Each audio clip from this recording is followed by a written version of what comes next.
The Kingsbarns Distillery is situated 15 minutes by car in the southeast of the town of St Andrews, which is well known for its golf course.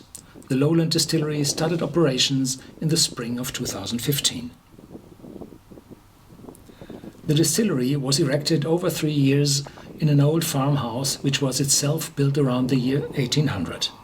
The big effort was to preserve the old building together with a new malt whisky distillery. The integration of old and new architecture is perfect.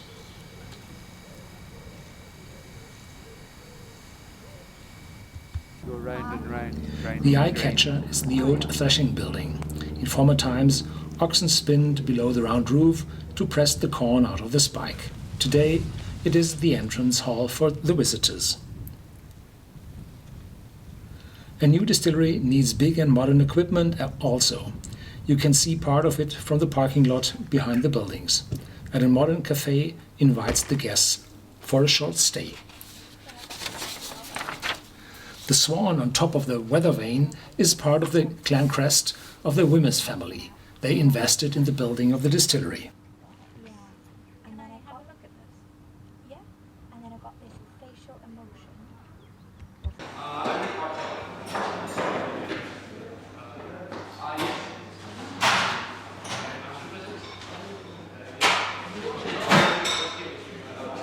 That's the Weems family swan, their family The crest. two pictures show William Wimms and Douglas Clement, the two heading heads behind the distillery. You will see Douglas Clement in a short time here in the video during the tour. Where did you stay last night?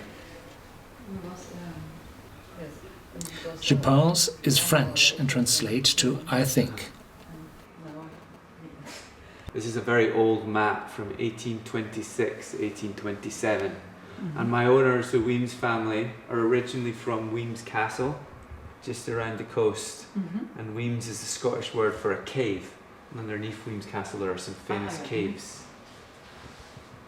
Why is Fife called Fife? Some people say it came from a Pictish prince in the 7th century. Others say it came from the Germanic. Most farmers would make whiskey. But then in 1823, with the Excise Act, it sort of industrialised whiskey making, which meant that us farmers in the lowlands in Fife, we would be captured very easily by the excisemen and soldiers. Whereas the guys up in the highlands and islands, they could easily hide these sort of farm stills and evade capture. Over there we have an old plough, because this area of Fife is very good soil for growing our main ingredient, barley.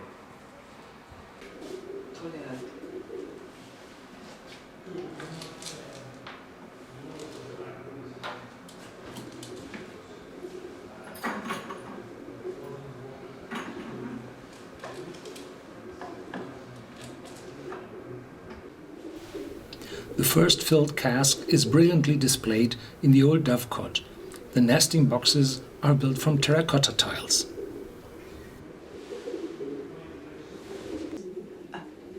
So much. That's so stark.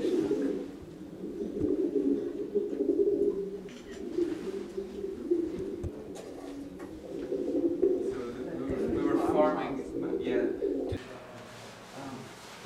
Only for these birds, doves. so good. We'll go around. Water supply. Behind the front is the modern distillery with its malt bin for the locally sourced barley. There's also 100-meter deep drilling for the mineral-rich water supply. So we use this water not just for production, but also in the visitor centre as drinking water. So it's actually an advantage for us. Other distilleries will take their water supply from a highland loch or a burn or a stream, and this will sometimes dry up in the summertime. So a lot of distilleries have to close in the summertime. We don't have that problem because we have as much water as we'll ever need down there, and also we can bring it up at a consistent temperature for the production there. This is a two-scale visual representation of the lay of the land around us. So you'll actually see the borehole, the aquifer, is 20 metres beneath the level of the North Sea.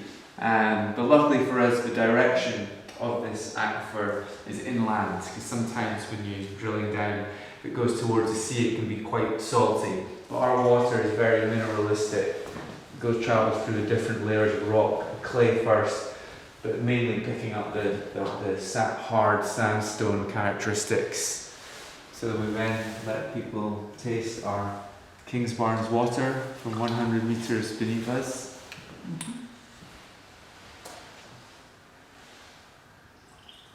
It's very clean and fresh, no chlorine obviously.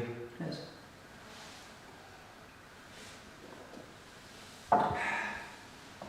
And we only take our barley locally from the region, from Fife.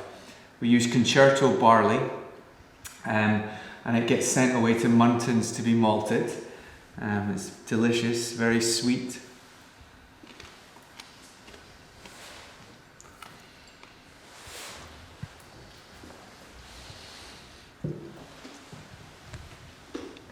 And then, so we get our Fife malted barley, and we wash it down with our Kingsbarns water from 100 metres beneath us. Glorious. Plates in the bottom, it's a semi-lauter. So we take 7,000 litres of the wort, comes out the bottom, and across into our 11,000 litre washbacks, where we add the anchor and the Lusafra yeast. And our fermentation time is between 65 and 80 hours. We're not in production at weekends, so it's slightly longer at the weekends. You can film in there, you can see the active fermentation.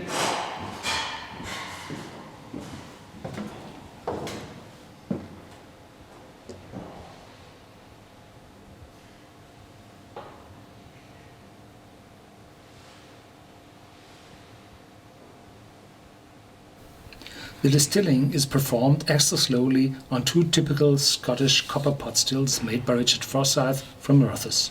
You see the wash still on the left hand side and the spirit still on the right hand side.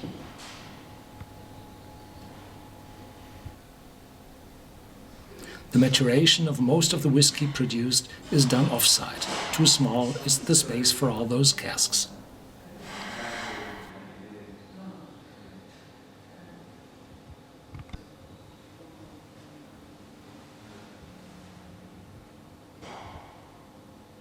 I think for us, I think there's more of an explosion risk here with the flash of the filling next to the mill.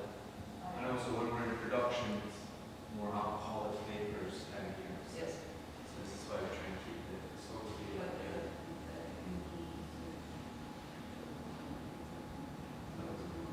production. But if my owners or my stewards The maturation takes place most of the time in ex-bourbon barrels, but there are a few fortified wine casks like sherry cask available as well. About a month's worth of production here, and then a lorry comes, and we're sharing warehousing space with the new distillery and office in Germany. It's a guy who's building that for the 80s. So, on average, around 72% alcohol. Then we wash. It takes about 3 weeks for this to fill up, and then we water it down using our water supply to 63.5%, and then we fill the casks inside. The barrels are waiting in the courtyard. They are filled from the big spirit vat with a strength of 63.5 ABV.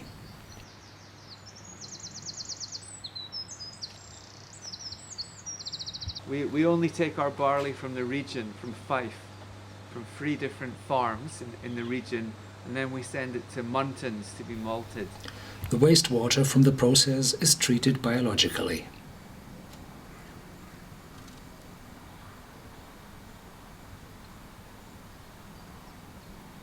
A comfortable tasting room invites groups to private tastings.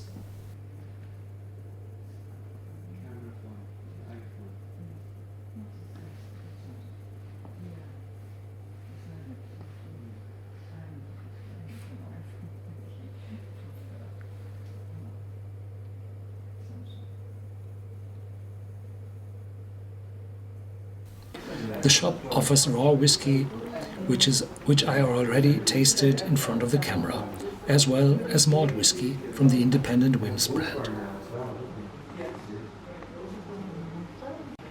I would argue that the other two probably smoking.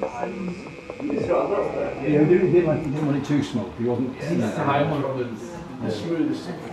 I like it was a kiln on the bottom.